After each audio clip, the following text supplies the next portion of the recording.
पांडुरंगरायाच्या आशीर्वादाने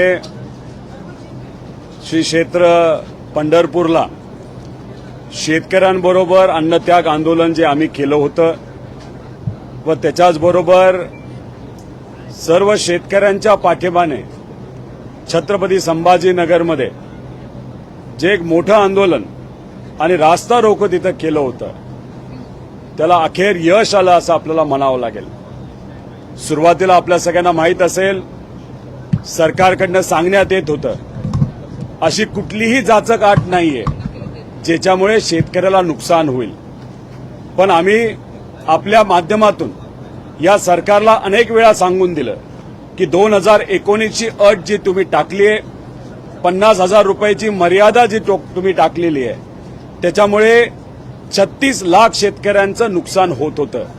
त्याच्याचबरोबर जे रेग्युलर असणारे शेतकरी आहे त्यांच्यासाठी तुम्ही 26-27 ची अट टाकली होती वर्षाची, जे वर्ष अजून झालंच नाही, म्हणजे ती मदत आता न मिळता ती वर्षानंतर त्या ठिकाणी मिळणार होती।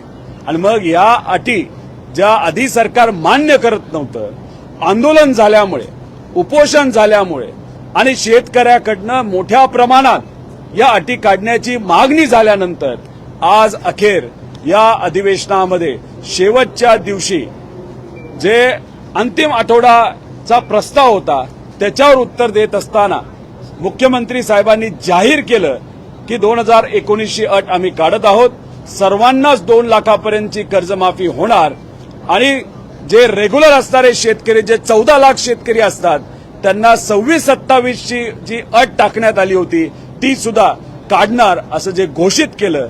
मी मनापासून सर्व शेतकऱ्यांचे आभार व्यक्त करतो, ज्या ज्या लोकांनी आंदोलनाला पाठिंबा दिला त्यांचे आभार व्यक्त करतो, या सरकारचे आभार व्यक्त करतो आणि मुख्यमंत्री साहेबांचे सुद्धा आम्ही शेतकऱ्यांच्या वतीने त्या ठिकाणी आभार व्यक्त करतो।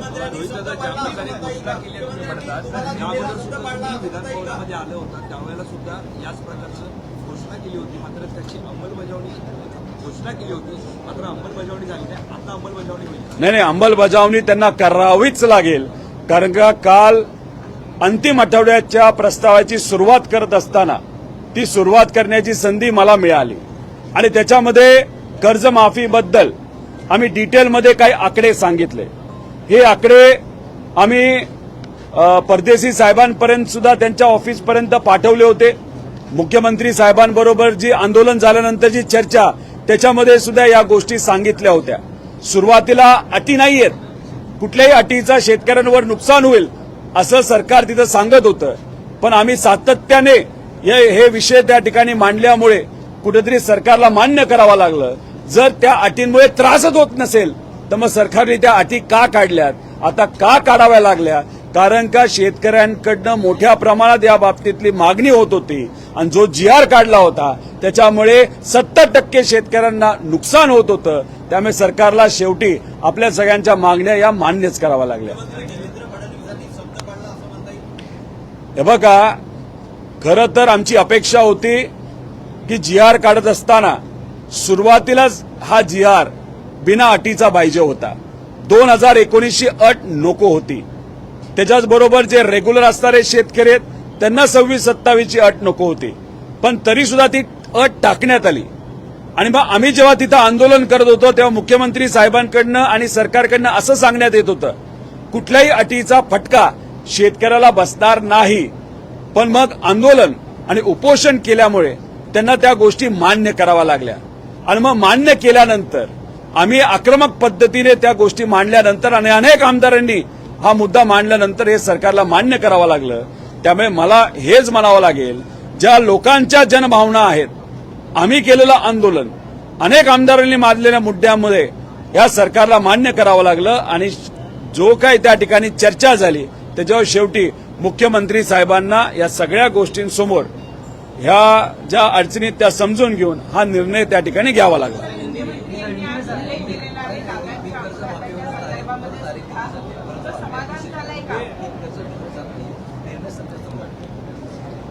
हे बघा, पीक कर्ज देण्याच्या बाबतीत आम्ही सरकारला विनंती केली होती की तुम्ही बँकांना सांगा काय झालं की हा जो GR काढला नाही तर हा जो निर्णय त्या ठिकाणी कर्जमाफीचा घेतला गेला त्यात अटी असल्यामुळे आणि कुठलाच आकडा या सरकारकडे योग्य पद्धतीचा नसल्यामुळे कन्फ्युजन मोठ्या प्रमाणात झालं. आमचं तर आंदोलन सुरूच होतं, मागण्या होत्या. त्यामुळे 30 जूनला जे काही जाहीर करायचं होतं ते 5 पर्यंत गेलं, आता 10 पर्यंत गेलं. आता आज ही गोष्ट झाल्यामुळे काही प्रमाणात थोडे दिवस लागतील, पण सर्व 36 लाख शेतकऱ्यांवर अन्याय होणार होता तो अन्याय तिथं होणार नाही. त्यामुळे आता सरकारला विनंती आहे, कर्ज देत असताना ज्या शेतकऱ्याला अडचणी येत आहेत त्या ठिकाणी लक्ष देऊन त्या अडचणी सोडवाव्या आणि त्या शेतकऱ्याला आता क्रॉप लोन लगेचच्या लगेच त्या ठिकाणी मिळलं पाहिजे. दादांना मरणोपरांत पद्मविभूषण देण्यात येत आहे आणि देवेंद्र फडणवीस साहेब यांनी पण स्वागतार्हच काम केलं, पण दादांना न्याय अधिवेशनात नाही म्हणलं काय? हे बघा, FIR बद्दल आम्ही आता सुद्धा म्हणत आहोत की FIR झालाच पाहिजे, पण सरकारकडनं त्या बाबतीत कुठेही सकारात्मक उत्तर हे दिलं जात नाही. आता प्रतिउत्तर देत असताना आणि चर्चा करत असताना मुख्यमंत्री साहेबांनी सांगितलं आम्ही या बाबतीत विचार करू, बघू आता त्या बाबतीत काय होतं, पण आमचा लढा तसाच कायम पुढे राहणार आहे. पण दादांच्या बाबतीत मतलब एकच आहे, सगळ्यात महत्वाची गोष्ट आज जी झालेली आहे, AIBचा रिपोर्ट येण्यासाठी 3 ते 4 वर्ष लागतात. पण आम्ही जे काय दादांच्या वतीने सातत्याने त्या ठिकाणी मुद्दे मांडत आलेलो आहोत, त्याच्यात प्रेझेंटेशन घेतलंय, सरकारपुढे आम्ही मागण्या केल्यात, CID पुढे मागण्या केलेल्या आहेत आणि त्याच्यामुळे एक मात्र काही प्रमाणात यश आलं असं आपल्याला म्हणावं लागेल. AIBचा रिपोर्ट जो 3-3, 4-4 वर्ष येत नाही, आज मुख्यमंत्री साहेबांनी मान्य केलं की केंद्रीय एव्हिएशन मंत्र्यांशी बोलून आम्ही पुढच्या 6 ते 7 महिन्यामध्ये हा रिपोर्ट म्हणजे दादांची पुण्यतिथी पहिली पुण्यतिथी होण्या अगोदर हा AIBचा रिपोर्ट जो 3 ते 4 वर्ष लागतात तो आम्ही एका वर्षात तो नक्कीच त्या ठिकाणी देऊ. म्हणजे पुण्यतिथी होण्याआधी तो AIBचा फायनल रिपोर्ट येईल अशी आशा आणि अपेक्षा त्या ठिकाणी आम्ही सर्वजण करतो.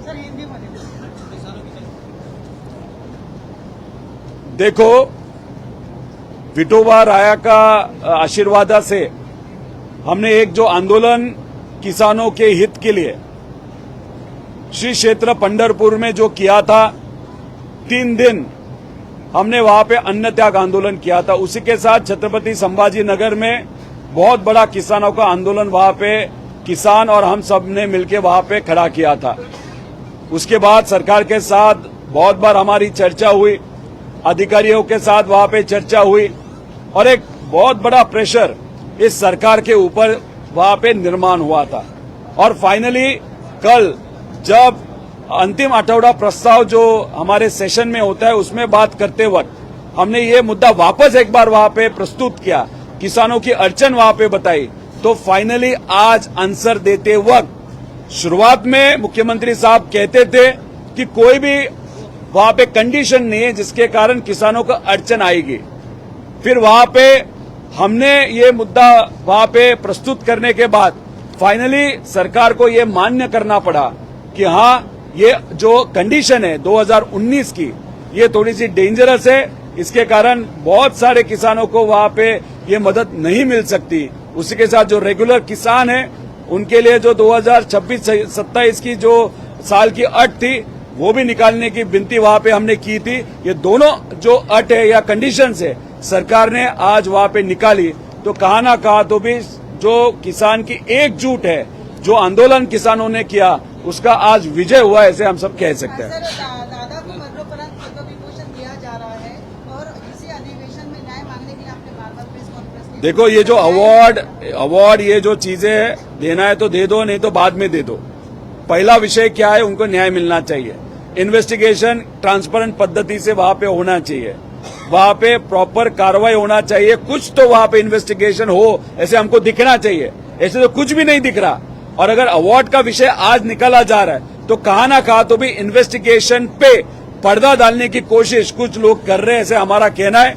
अवार्ड देना है तो बाद में दे दो, पहला इन्वेस्टिगेशन के माध्यम से अजीत दादा को न्याय मिलना चाहिए, ऐसे हम सबकी मांग है.